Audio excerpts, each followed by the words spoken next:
చిత్తూరు జిల్లా మామిడి రైతులకు కష్టాల సెగ తగులుతోంది. వార్ ఎఫెక్ట్ మామిడి గుజ్జు పరిశ్రమను ఉక్కిరిబిక్కిరి చేస్తుంటే ఆ ప్రభావం నేరుగా రైతులపై పడుతోంది. అటు యుద్ధం, ఇటు అకాల వర్షం మధ్య చిక్కుకున్న కర్షకుడు భవిష్యత్తేంటో అని శూన్యంలోకి చూస్తున్నాడు. యుద్ధ ప్రభావం ఉమ్మడి చిత్తూరు జిల్లాలో మామిడి రైతులు గుజ్జు పరిశ్రమలకు కంటి మీద కొనుకు లేకుండా చేస్తోంది. జిల్లాలో దాదాపు 3 లక్షల ఎకరాల్లో మామిడి సాగు జరుగుతోంది. ఇందులో 80% తోతాపురి కాగా మొత్తం గుజ్జు పరిశ్రమలపైనే ఆధారపడి ఉంటుంది.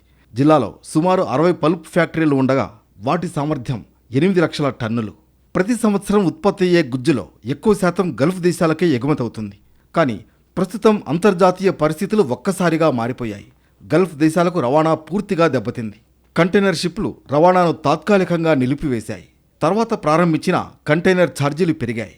ఇప్పటికే గత ఏడాది ఉత్పత్తి చేసిన దాదాపు 2 లక్షల టన్నుల గుజ్జు ఫ్యాక్టరీలలోనే నిల్వ ఉంది. నగదు లావాదేవీలు నిలిచిపోవడంతో పరిశ్రమలు ఆర్థికంగా కుదేలవుతున్నాయి. బ్యాంకు రుణాలు, వడ్డీలు, కార్మికుల జీతాలు, విద్యుత్ బిల్లులు భారంగా మారాయి. ఈ పరిస్థితి కొనసాగితే ఫ్యాక్టరీలకు తాళం వేయాల్సి వస్తుందని యజమానులు ఆందోళన వ్యక్తం చేస్తున్నారు.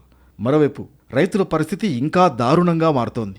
ఈసారి కూడా పూత విస్తారంగా రావడంతో అధిక దిగుబడి వచ్చే అవకాశం ఉంది. ఇప్పుడు ఉన్న యుద్ధ పరిస్థితుల్లో గుజ్జు పరిశ్రమలు కొనుగోళ్లు జరుపుతాయో లేదో అన్న అనిశ్చితి నెలకొంది. గత ఏడాదిలానే ఈసారి కూడా కొనుగోళ్లు ఆలస్యమైతే తోటల్లోనే కాయలు రాలిపోతాయని రైతులు భయపడుతున్నారు. ఇప్పటికే యుద్ధం వల్ల గుజ్జు పరిశ్రమలు ఎలాంటి నిర్ణయం తీసుకుంటాయో అన్న ఆందోళనలు చాలవన్నట్లు ఇప్పుడు ప్రకృతి కూడా రైతులను పరీక్షిస్తోంది. జిల్లాలో గత 2 రోజులుగా కురుస్తున్న అకాల వర్షాలు, వడగళ్ల వానలు రైతు గుండెల్లో రైళ్లు పరిగెత్తిస్తున్నాయి. వరుసగా కురుస్తున్న వర్షాలు, వడగళ్ల వానలు మామిడి తోటలకు ముప్పుగా మారాయి. ఆకస్మిక వర్షాలు వస్తే పంట పూర్తిగా నష్టపోతుందనే ఆందోళన వెంటాడుతోంది. అయితే ఎప్పట్లానే వర్షాలకు ముందుగానే కొద్దిగా కాయలను కోసే పరిస్థితి ఉంటుంది. అయితే ఇప్పుడు ఎగుమతులు ఆగిపోవడంతో పల్ప్ ఫ్యాక్టరీలు కాయల కొనుగోలు చేపట్టలేదు. ఇలాంటి పరిస్థితుల్లో ఊహించని విధంగా వర్షాలు కురిస్తే పరిస్థితి మరింత దారుణంగా ఉంటుందని భయపడుతున్నారు రైతులు. అధిక దిగుబడి వస్తే ధర రాదని ఒకవైపు, యుద్ధం వల్ల మార్కెట్ దెబ్బతింటుందని మరోవైపు చిత్తూరు మామిడి రైతు చిక్కుకున్నాడు.